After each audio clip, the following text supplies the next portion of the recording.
Capítulo 15. ¿Es peligroso tener hijos? ¿Puede haber una tarea en la vida que sea más personal, menos predecible y más riesgosa que la de ser padre o madre? Entre las 10 mayores preocupaciones de todo progenitor, está la de entregarle las llaves del auto a su adolescente y ver que sale del garaje de casa por primera vez, sin compañía. Recordaré siempre las primeras veces de nuestro tercer hijo Roeis, tras el volante. Apenas le permitimos empezar a ir a la escuela en auto, chocó contra un árbol después de perder el control en una esquina, un día de lluvia. Cuando vi el auto, me costó creer que su ocupante hubiera sobrevivido. Por dicha, Roeis estaba bien. Candy y yo debimos enfrentar una decisión potencialmente dolorosa y difícil. Teníamos que decidir cuáles serían las consecuencias para nuestro hijo como resultado del choque. Pensamos en decirle, es obvio que todavía no estás listo para conducir, y revocarle ese privilegio. Pero con toda humildad, aceptó su responsabilidad, y no había estado conduciendo a toda velocidad, ni de manera insensata. No tenía experiencia conduciendo sobre asfalto mojado, por lo que sencillamente juzgó mal los efectos de ello en su capacidad para controlar el auto en una curva. Aunque era un error grave, era comprensible en alguien sin experiencia. Le dimos una extensa charla sobre la importancia de mantenerse alerta, de concentrarse en los detalles al conducir, de siempre tratar de anticipar lo que podría suceder en cualquier situación como para poder reaccionar rápido y evitar un accidente.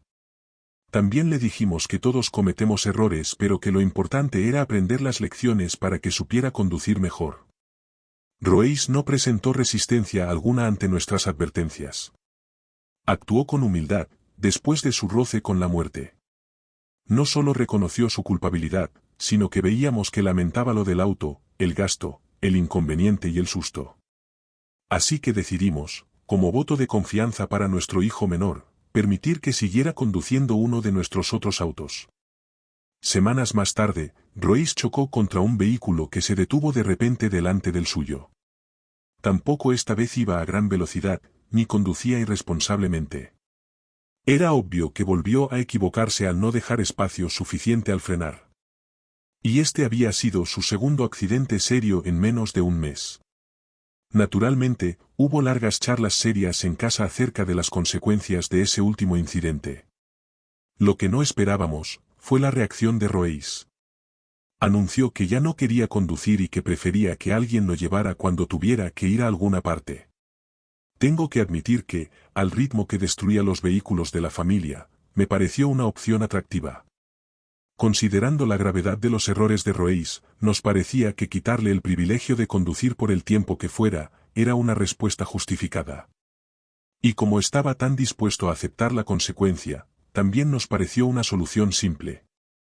El castigo concordaba con la falta. Si existía una situación que requiriera un análisis más cuidadoso, era esta. Por eso, Candy y yo hablamos largo y tendido.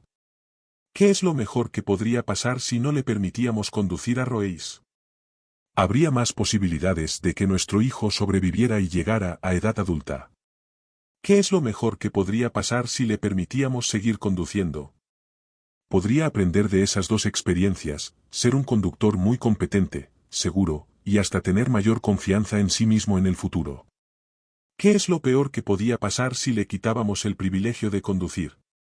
Podría perder tanta confianza en sí mismo que decidiría no volver a conducir, por lo que no aprendería las lecciones de responsabilidad cuando uno conduce, y en ambos casos, se sentiría limitado el resto de su vida. ¿Qué es lo peor que podría pasar si le permitíamos seguir conduciendo? Podría tener otro accidente y matarse. Ese rápido y sencillo análisis de lo mejor y lo peor, enfocó nuestros pensamientos en los riesgos, pero teníamos que tomar en cuenta otros factores secundarios para llegar a una decisión con la que nos sintiéramos cómodos.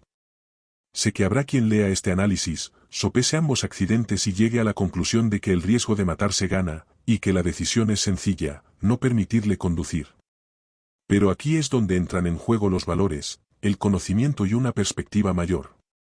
La vida de Roeis era, por cierto, mi mayor preocupación. Pero por mis valores y en particular, por mi alta estima y consideración del potencial humano, veo que todo lo que pueda impedir el crecimiento es una amenaza grave para la vida. Por eso, teníamos que conjugar además lo que sabíamos sobre nuestro hijo menor. Al crecer en un hogar como el nuestro, A menudo a la sombra, siguiendo los pasos, de dos hermanos mayores muy exitosos, Roy se había convertido en un joven reservado, callado y hasta tímido.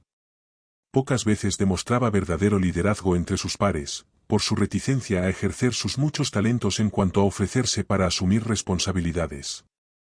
Así que cuando vi las preguntas del análisis de riesgo desde esa perspectiva, me preocupé por cuál sería el impacto de nuestra decisión en su vida. Los accidentes ya habían dañado su confianza en sí mismo, y que un joven adolescente anuncie voluntariamente que quiere que le lleven en auto en lugar de conducir él mismo, fue algo que me convenció. Si le decíamos que nuestra conclusión era que no estaba listo como para asumir la responsabilidad de conducir, ¿cómo se vería afectada su psiquis? En efecto, le estaríamos diciendo, tus hermanos sí estaban listos a esta edad, pero no creemos que tú lo estés. ¿Qué le haría eso a un chico cuya personalidad básica ya se había formado en gran parte por inevitables comparaciones entre él y sus hermanos mayores? ¿Sería este el último clavo en el ataúd, que diera por terminada toda esperanza de que madurara para llegar a ser una persona segura y con potencial, como tanto soñábamos? En mi opinión, esto representaba lo peor. Como suele suceder, no podíamos responder ninguna de las preguntas del análisis de riesgo con absoluta certeza. Porque hasta decir que lo mejor que podía pasar si no conducía era que le estaríamos protegiendo y manteniéndole con vida, no era algo seguro. Podía morir en un accidente mientras conducía otra persona. Y en cuanto a lo peor que podía pasar si seguía conduciendo, otro accidente, y fatal, podíamos hacer algo por reducir esas posibilidades. Finalmente, después de mucho hablar, sopesando todos los riesgos, mirando nuestras opciones desde todas las perspectivas y considerando todos los factores relevantes, decidimos que Royce tenía que ser responsable de llegar conduciendo a la escuela, de volver a casa y de ir y volver donde necesitara. Le volvimos a hablar acerca de lo importante que es mantenerse siempre concentrado al conducir, de prever y ser prudente. Pero también le explicamos nuestro razonamiento, le aseguramos que creíamos que tenía la capacidad y la madurez como para llegar a ser un buen conductor, por lo que le probamos nuestra fe en él al entregarle las llaves de otro de los autos de la familia, uno más viejo. Sé que algunos, al oír esto, pensarán que cometíamos un grave error. Que no estábamos haciendo que Royce asumiera su responsabilidad y que era el hijo menor y malcriado de la casa. Otros padres tal vez hayan hecho el mismo análisis de riesgo para llegar a una decisión distinta, con buenas razones también. Hay mucha subjetividad en todo análisis de riesgos, porque todos sopesamos los factores de diferentes modos. Si Royce hubiera sido un chico altanero, o no hubiera estado dispuesto a aceptar la responsabilidad de sus acciones, yo mismo habría tomado las tijeras para cortar su licencia por la mitad. Por cierto, si hubiera estado conduciendo a exceso de velocidad, o consumido alcohol, las consecuencias habrían sido otras. Pero los factores subjetivos no niegan el valor de un análisis de riesgo. No podemos esperar la respuesta perfecta para cada situación de riesgo en la que nos encontremos. Lo que hace el análisis de lo mejor y lo peor, es obligarnos a pensar para ayudarnos a llegar a una decisión razonada y aceptable en las situaciones más complejas y difíciles emocionalmente. En el caso de Royce, creo que tomamos la decisión correcta. Eso pasó hace 5 años y no volvió a tener un solo accidente. Es más, no tiene siquiera una multa. No solo es un conductor excelente y prudente, sino que ahora es un joven más extrovertido, responsable y seguro, que ha elegido un camino profesional no tradicional. Su confianza en sí mismo fue tal que eligió vivir en el extranjero durante un tiempo para conocer una cultura distinta y aprender otro idioma, el japonés, y piensa que lo aprovechará el resto de su vida. ¿Qué tan distinto podría ser hoy nuestro hijo y sus planes para el futuro, si hubiéramos decidido no dejar que condujera? No hay forma de saberlo con certeza. Solo sé que no quise correr ese riesgo, y que un cuidadoso análisis de lo mejor y lo peor nos ayudó a llegar a esa conclusión. Los poetas, psicólogos y expertos han intentado describir los desafíos duales de la paternidad y la maternidad. Es probable que se te hayan cruzado por la mente las mismas imágenes que tenía yo, que los padres han de darles a sus hijos raíces y alas, que han de protegerlos, pero también enviarlos al mundo, sostenerlos fuerte hasta que podamos soltarles la mano. No importa cómo lo describas, la tarea de ser padres y madres parece exigir de nosotros dos cosas que se presentan como ambigüedad, protegerlos y empujarlos al mundo. Cuando nuestros hijos llegan al mundo, necesitan de nuestra protección y cuidado. Pero ya cuando tienen que abrirse camino, tenemos que alentarlos, equipados, hasta a veces, darles un saludable empujoncito para que puedan despegar y vivir. Las dos mitades de nuestra obligación como padres y madres representan enormes responsabilidades y riesgos. La adolescencia, esa problemática época de transición en que las dos misiones se superponen, puede ser la época de mayor riesgo para los padres y también para los hijos. Si los primeros renuncian a su papel de protectores demasiado temprano, hay grandes riesgos porque los hijos no tendrán el criterio que necesitan para evitar los peligros más grandes en la vida. Aún así, si los padres esperan demasiado o nunca pasan al siguiente nivel en el que les den el empujoncito, impedirán entonces que sus hijos lleguen a ser adultos independientes, responsables, maduros y emocionalmente sanos.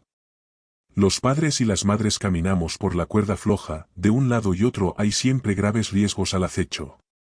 Antes de hablar de esos riesgos, quiero decir algo, lo que propongo aquí, y todo lo que tengo que decir sobre el tema, refleja mis convicciones básicas. Ser padres y madres es el trabajo más importante que tendremos en la vida. No hay quien pueda proteger a un hijo de todos los riesgos que presenta nuestro peligroso mundo, y tampoco debiéramos intentarlo porque existen los riesgos aceptables, y el tipo de análisis de riesgos del que hemos estado hablando puede ser una herramienta invalorable para los padres y los hijos ante una cantidad de temas comunes. La mayor responsabilidad. Uno de los riesgos más grandes para los progenitores de hoy es todo lo que los otros padres no hacen.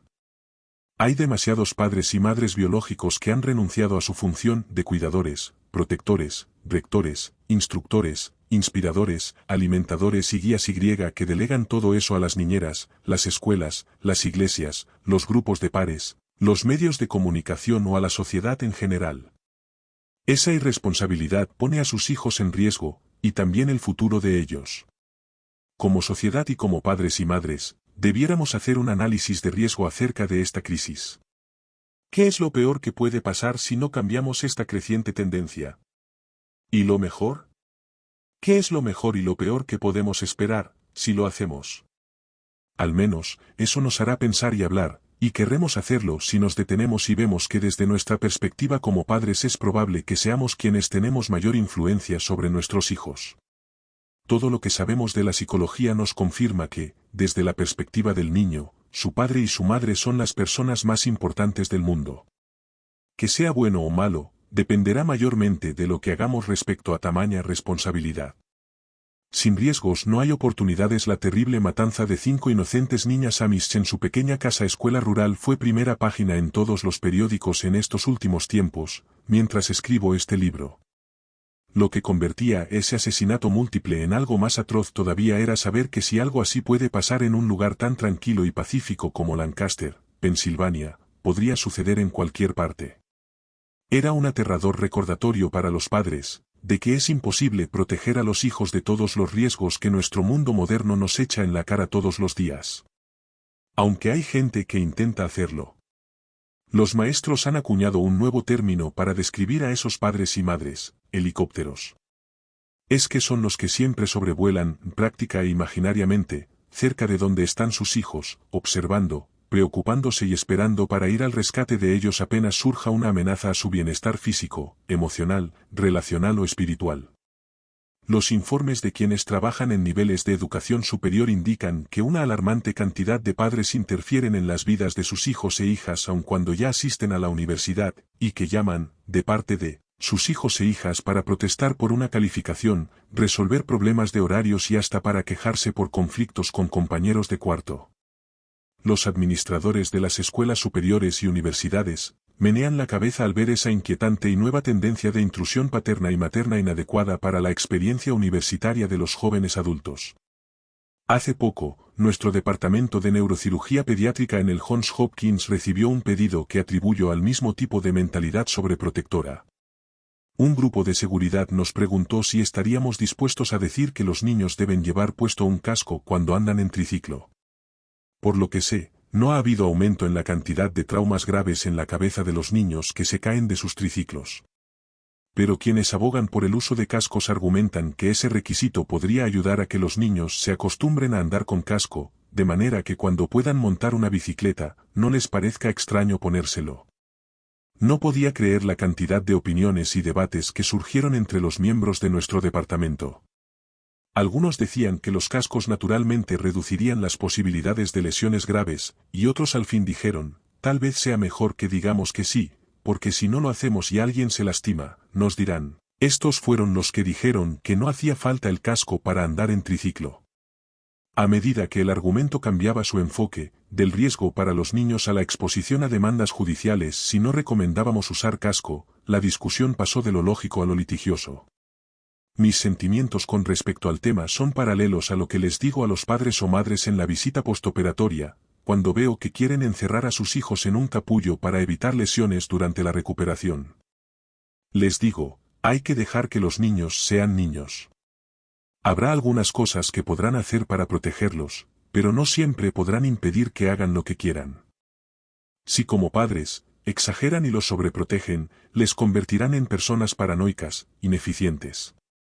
Y eso tampoco les gustará a ustedes. Los seres humanos, en especial los pequeños que todavía no han perdido el gusto por la exploración, están siempre motivados por la excitante sensación que da la curiosidad. Si quieren imaginarse a alguien que se sienta en la miseria, piensen en un niño sin curiosidad, alguien que tiene tanto miedo a lastimarse que permanece sentado, como un montón de arcilla sin modelar. ¡Qué existencia más horrible! En esta discusión sobre los cascos y los triciclos, apoyé a los que estaban en contra del casco y abogué por que los niños se acostumbraran a la idea de correr riesgos razonables, para fomentar su espíritu de aventura. Coincidiendo con mi pensamiento en cuanto al análisis de riesgos, eso es lo mejor que puede pasar si uno no obliga a los niños a usar casco. Si lo combino con lo peor, creo que sería terriblemente triste enseñarles a los niños de 5 años a tener tanto miedo a caer, como una persona de 90, me es todavía más fácil sostener mi posición.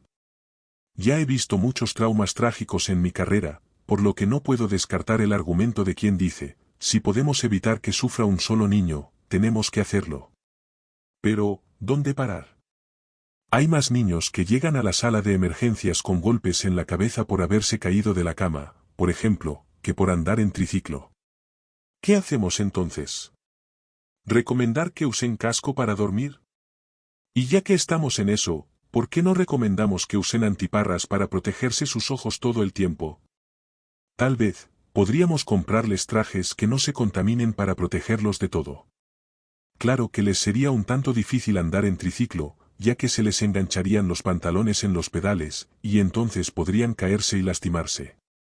El tema no tiene fin, es tan absurdo que a veces no nos damos cuenta hasta que pensamos en los extremos, que suelen surgir cuando hacemos un análisis de lo mejor y lo peor. Análisis de riesgo para padres y madres. A los padres que lidian con todo tipo de situaciones preocupantes y que tratan de decidir qué es lo mejor para sus hijos, les conviene afinar su capacidad para analizar riesgos. Veamos algunos ejemplos al azar.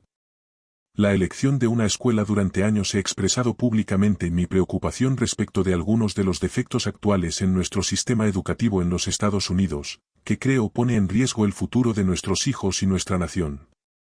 He invertido mucho dinero y tiempo tratando con ese problema, hablaré en detalle sobre esto más adelante, así que comprendo el dilema que tienen los padres para tratar de decidir si mandan a sus hijos a una escuela pública o a una privada.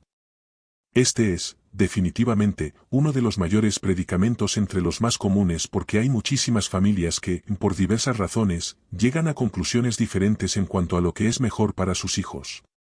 Cada vez hay más familias que prefieren educar a sus hijos en casa. Las escuelas privadas también están atrayendo a cada vez más alumnos, brillantes e inteligentes. Muchos padres dirán que eligen esas alternativas porque temen mandar a sus hijos a una escuela pública. Leen artículos periodísticos como el de la tragedia de la casa escuela Amish que mencioné antes, y pierden el sueño preocupados porque algún loco con un rifle aparezca un día en el aula de sus hijos. Con un sencillo análisis de riesgo veremos que ese temor en particular no es una base lógica para tomar una decisión. El niño corre más riesgos de morir en un accidente de auto mientras va a una escuela privada, más alejada, todos los días, que de morir asesinado en un incidente como el de Columbine. Muchos más niños se lastiman y mueren en casa, víctimas de todo tipo de accidentes, que los que fallecen o son heridos en incidentes escolares violentos. Así que, si el temor a la violencia es lo que te motiva, vuelve a analizar el riesgo. Si lo que te preocupa, en cambio, es la calidad comparativa de la educación que están recibiendo hoy los niños, diré que es una preocupación muy válida como factor de la ecuación. Piensa en esto, el 80% de los niños estadounidenses que cursan sexto grado no saben ubicar a los Estados Unidos en un mapa. 1 de cada 7 de los que terminan la escuela secundaria no sabe leer bien, eso explicaría por qué el 20% de los adultos estadounidenses no pueden entender lo que dice la etiqueta de un frasco de aspirinas. Las probabilidades de que un estudiante estadounidense que termina la escuela secundaria pueda responder bien las preguntas de un examen de aritmética de séptimo grado son un 50%. Lo cual explica por qué, según el Departamento Estadounidense de Educación, solo la mitad de la población adulta logra entender los horarios de los trenes y los autobuses. En mi mente, estos datos indican un riesgo mucho mayor para nuestros niños y su futuro que la probabilidad de que entre un loco al aula portando un rifle. Así que tenemos que ser cuidadosos al evaluar los riesgos y tomar decisiones difíciles en cuanto a nuestros hijos, para asegurarnos de que estamos razonando con lógica. Si permitimos que el miedo le gane a la razón, todos seremos víctimas. La mejor forma que conozco para evitar eso es hacer el esfuerzo y tomarse el tiempo para obtener información y realizar un cuidadoso análisis de lo mejor y lo peor que puede pasar. Consideraciones espirituales acerca de la educación. Hablo con muchos padres cristianos que quieren considerar lo espiritual como factor aunado a la cuestión de la seguridad y la calidad de la educación al momento de evaluar los riesgos y decidir dónde estudiarán sus hijos. Intentan sopesar las ventajas de una educación cristiana que incorpora los valores más importantes de su fe, contra el riesgo de exponer a sus estudiantes a los valores no cristianos y a veces, francamente anticristianos, tan comunes en la educación secular. Durante mis últimos años en la escuela secundaria, mucha gente de nuestra iglesia me sugería que fuera a una universidad cristiana. No querrás ir a Yale, me advertían. Te corromperán allí y sucederán cosas terribles. Yo no lo veía como un riesgo importante, sin embargo, porque estaba firmemente arraigado en mis convicciones y creencias. Resultó finalmente que el alcohol, las drogas, las fiestas, la promiscuidad sexual y todos los demás vicios de la vida universitaria nunca me atrajeron y con mi sistema de radar personal no había quien se me acercara con cosas parecidas. Mi fe y mis convicciones se hicieron más profundas en lugar de debilitarse durante esos años, porque seguía activo en la iglesia asistiendo a una maravillosa congregación. No digo que todos tengan que hacer lo que hice yo. Los riesgos serán diferentes para cada persona, así que pienso que debes tomar esa decisión basado en diversos factores. Cuando uno es joven, tiene que conocerse a sí mismo. Cuando uno tiene hijos, tiene que conocerlos a ellos y al tipo de relación que tienen con Dios, además del grado en que pueden influir sobre ellos los demás. Todas esas cosas son importantes a la hora de considerar los riesgos. Recuerda que estudié en una escuela pública urbana antes de ir a Yale. Había estado expuesto a todo tipo de tentaciones y a la presión de mis compañeros. Quizás si hubiera crecido en un entorno más protegido y la universidad hubiese sido mi primera exposición a un mundo más amplio, la experiencia habría sido más riesgosa. Los progenitores tenemos que estar conscientes de que en algún momento nuestros hijos tienen que salir del entorno protegido que intentamos brindarles, la familia, el hogar, la iglesia, la escuela. Así que es de vital importancia que usemos nuestro tiempo y nuestros recursos no solo para proteger, sino para preparar a nuestros hijos para todo lo que vendrá cuando se aventuren más allá de nuestras limitadas y temporales defensas. ¿Cómo hacerlo? ¿Cómo prepararlos para sobrevivir en un mundo peligroso lleno de riesgos, conocidos y desconocidos? Hay 3 cosas que como padres y madres tenemos que tener en cuenta. Brindarles un adecuado sentimiento de identidad. Los jóvenes resistentes a los riesgos necesitan un firme sentimiento de identidad propia, porque ese es el cimiento que hace falta para forjar un carácter estable. Así que nuestra tarea más importante tal vez sea asegurarnos de que nuestros hijos sepan quiénes son, en qué creen y hacia dónde van.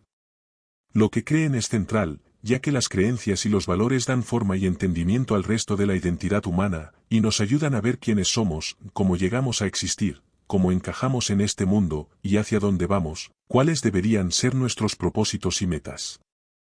Los padres que no les brindan a los hijos un sistema de valores comprobado, factible y razonable, metafóricamente están poniéndolos en un barco a vela en Bastán, esperando que solos lleguen a Inglaterra sin brújula, sextante o GPS, localizador satelital. ¿Qué sucede cuando el barco se pierde de vista? Cuando cambia el viento y lo único que vemos es el océano y el cielo en cualquier dirección. Uno está en grandes problemas, de repente. Y el riesgo aumenta muchísimo si no se tiene una brújula u otro sistema para marcar el rumbo. Lo mismo ocurre con la vida.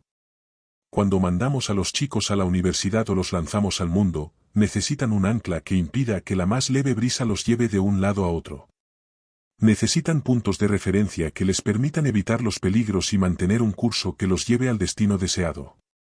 Sin una brújula, o estarán perdidos o dependerán de alguien más, o de todos los demás. No creo que Dios nos haya dado cerebros tan maravillosamente complejos solo para que miremos la brújula del otro o para que andemos por la vida a la deriva, sin rumbo ni propósito. Claro, si queremos darles a nuestros hijos un sistema viable que les sirva como guía, es lógico que tendremos que tenerlo primero, y que tenemos que entender el valor de esas creencias. Si no es así, estaremos enviando a la próxima generación a una expedición de veras muy riesgosa. Mis valores espirituales tienen una función beneficiosa en mi papel como padre. Lo que vale para mí, y para muchos otros padres y madres que disfrutan de una relación de oración, es que la comunicación normal con Dios a través de ese acto, orar, da como resultado un sentimiento de confianza para saber cómo actuar según nuestros valores e ideales. Y esa confianza la ven los demás. Los niños pueden detectar la falta de seguridad y confianza, así que, si queremos inculcarles valores fundamentales, es importante que proyectemos seguridad en cuanto a lo que creemos. Cuando acudo al Señor en oración buscando sabiduría y dirección, el sentimiento de paz es bueno tanto para mí como para mi familia. Además, lo que siempre les digo a los padres de mis pacientes la noche antes de la cirugía, sé que la preocupación jamás ayuda y que, si todos decimos nuestras oraciones, tendremos menos cosas de que preocuparnos mañana. He descubierto que eso es válido en todo tipo de situaciones mientras nuestros hijos crecen. Recursos que puedan usar mucho antes de que lleguen a la riesgosa etapa de la adolescencia, los niños son capaces de aprender y emplear un análisis de riesgos básicos, como recurso sencillo para tomar decisiones. Uno puede lograr que eso forme parte de su crecimiento. Por ejemplo, si piden permiso para hacer algo, se pueden repasar con ellos las preguntas del análisis de riesgos, de modo que entiendan cuál es el razonamiento del adulto para llegar a tal o cual decisión. Al fin y al cabo, cuando uno se sienta cómodo con las respuestas que los niños brinden, podrá permitirles que tomen decisiones sin ayuda. Pienso que descubrirás muy pronto que los pequeños son más inteligentes y sabios que lo que solemos creer. Si analizamos los riesgos de cada situación junto con nuestros hijos, no solo les estaremos brindando un recurso útil para el futuro, sino que podremos reconocer, enfrentar y reducir los riesgos a los que se enfrenten en el presente. Es una muy buena forma de iniciar la discusión sobre una gran variedad de temas. Todos hemos oído horribles historias acerca de depredadores sexuales que usan la tecnología de Internet para encontrar a sus incautas víctimas. Así que, cuando tu hija de 11 años quiera crear su propio sitio en myspace.com, lo mejor será realizar un análisis de riesgos y luego ayudarla a responder las preguntas sobre lo mejor y lo peor que podría pasar, antes de tomar una decisión. Antes de que tus hijos partan a la universidad, será más efectivo realizar un buen análisis de riesgos y mantener conversaciones con ellos en lugar de decirles, responde que no a todo, ante las tentaciones con las que puedan encontrarse. ¿Cuál es el riesgo de estar a solas en el dormitorio de la universidad, con un grupo de personas del sexo opuesto? Hagan un análisis de riesgo al respecto. Les he dicho a mis hijos que no se acuesten en la cama con ninguna joven, aunque solo sea para mirar un vídeo y aunque todos los demás lo hagan. Porque son esas las cosas en las que apenas bajas la guardia puedes llegar a cruzar el límite hacia un territorio de riesgos mayores. Son el tipo de cosas que nuestros hijos tienen que entender, pero mejor si lo hacen solos y con el recurso del análisis de riesgos, porque este los obliga a pensar. La gran mayoría de los adolescentes que se meten en problemas, no lo hacen porque sean malos chicos sino porque no piensan. Considera la historia real de un joven inteligente de 17 años, criado en un barrio pobre, estudiante con buenas notas y lo suficientemente bueno como para que los entrenadores de una universidad de la costa este le ofrecieran una beca. Una noche iba en el auto con su primo, que había pasado a buscar a unos amigos, integrantes de una pandilla.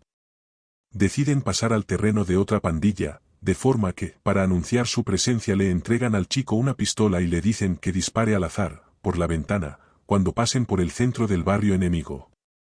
Con un somero análisis de riesgo, la decisión sería sencilla. ¿Qué es lo mejor que puede pasar? Bueno, en tales circunstancias no hay mucho que pudiera ser considerado mejor que nada. ¿Y lo peor? Trágicamente, lo peor que se puedan imaginar es lo que en realidad sucedió. Un peatón que no sospechaba nada, alguien a quien el chico dice no haber visto, murió. Mi coautor en este libro cubrió el juicio que se le siguió al joven en Illinois, años atrás, y donde se le sentenció a muerte. Si ese chico, en un momento, hubiera considerado en serio las posibilidades de lo mejor y lo peor que podría haber pasado, no habría hecho falta siquiera comparar respuestas. Pero, ¿cuántos chicos se detienen a analizar los riesgos? ¿Cuántos chicos inteligentes, por no pensar debido al calor del momento, terminan arruinando el resto de sus vidas? Considera otro caso tristísimo que los canales de noticias mostraron una y otra vez durante los meses en que estaba trabajando yo en este manuscrito.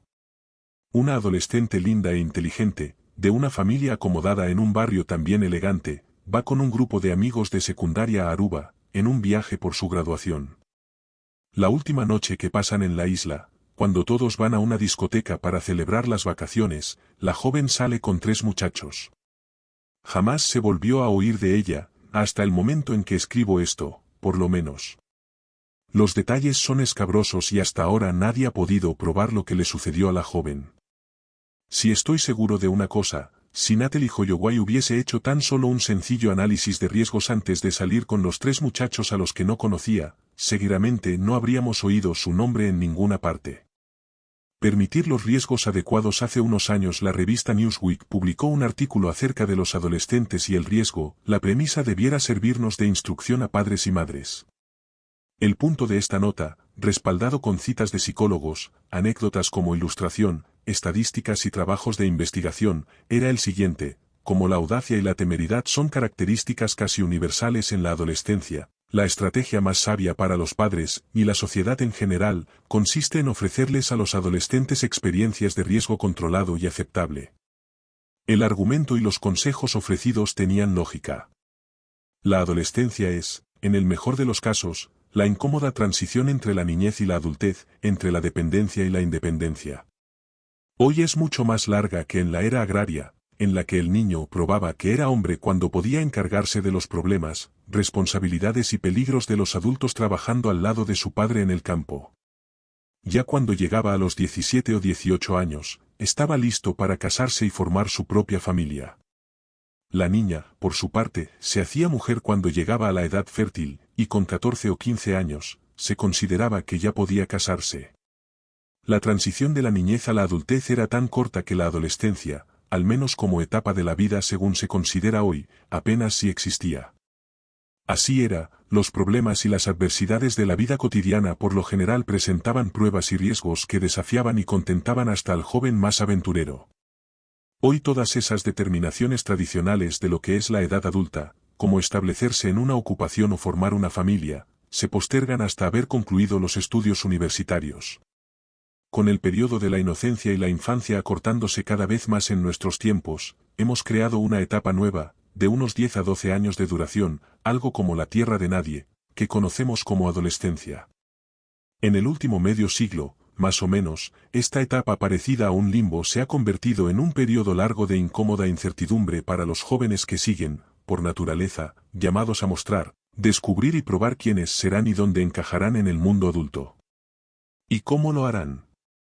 Explorando, experimentando, practicando y poniendo a prueba todo tipo de experiencias nuevas, y lidiar con los riesgos que todo ello implica es parte esencial del proceso. El artículo de Newsweek llegaba a una conclusión central: los adolescentes, por naturaleza, buscan el riesgo. La conducta adolescente más molesta y peligrosa, desde el abuso del alcohol y las drogas a la participación en pandillas, al sexo promiscuo y la imprudencia al conducir, solamente prueban este corolario. Sin embargo, si les brindamos riesgos más aceptables y controlados, los padres y la sociedad en general podríamos reducir las probabilidades de que nuestros hijos busquen conductas tan destructivas. Además, muchos padres y madres además podríamos animar a nuestros hijos a participar en actividades como escalar montañas o montar en kayak para bajar por los ríos, si evaluáramos los riesgos de ello contra las probabilidades de que se contagiaran con una enfermedad de transmisión sexual o llegaran a contarse entre las víctimas de los accidentes de tránsito causados por conductores adolescentes. Claro que hay muchos otros riesgos aceptables que implican menor peligro para la vida y los huesos. La actuación en público en todas sus expresiones, la música, el teatro, el baile y los deportes, siempre presentan algún grado de riesgo para quien participa en ellos. Siempre hay el riesgo de fracasar o de pasar una vergüenza, así como también el de invertir tiempo y esfuerzos destinados a la práctica. Las responsabilidades de un empleo después de la escuela, además, pueden ofrecer la oportunidad de aprender otras habilidades ante nuevos riesgos en materia de organización de horarios.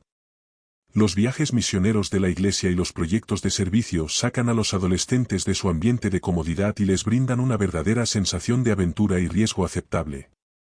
Toda actividad novedosa que desafíe y lleve al límite la experiencia y el potencial del adolescente, será útil y servirá en especial con aquellas en las que el riesgo al fracaso o la desilusión se equipare con la probabilidad de éxito. Como padres y madres jamás podremos crear una vida libre de riesgos para nuestros adolescentes.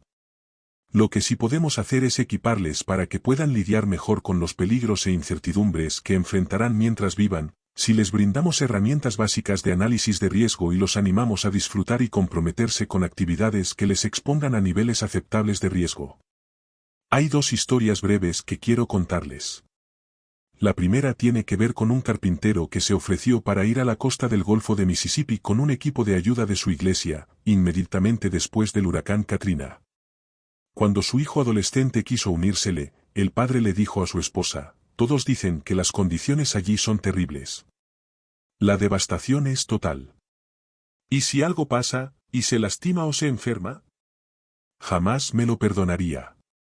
Pero después de pensarlo y hablar un poco más sobre lo mejor que podría suceder, y sopesarlo con lo peor, el matrimonio decidió que el riesgo palidecía en comparación con la potencial recompensa. Padre e hijo fueron a la costa a ayudar, pasaron momentos tan memorables, maravillosos e importantes, ayudando a personas que tenían tanta necesidad, que volvieron semanas más tarde. Y esa segunda vez, la madre y la hermana del joven los acompañaron. Para ellos, el riesgo aceptable valía la pena, definitivamente. La segunda historia se refiere a otro matrimonio con valores familiares parecidos. Estos padres comprometidos tenían una hija muy bella que estaba terminando su secundaria que quería viajar con 3 de sus amigas.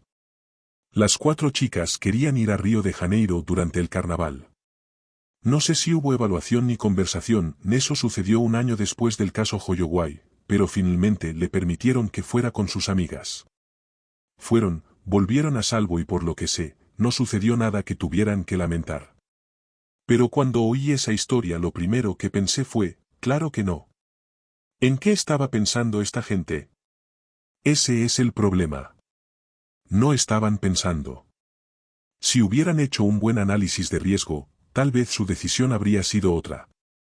Podrían haber encontrado un riesgo más aceptable para su hija que pasar 5 días y sus noches en Río con sus amigas adolescentes durante los carnavales, sin la compañía de un adulto.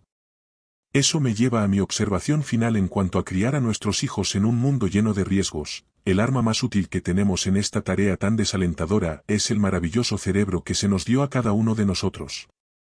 Así que, lo primero que tendremos que hacer es emplear nuestros cerebros para enseñarles a nuestros hijos a usar los suyos.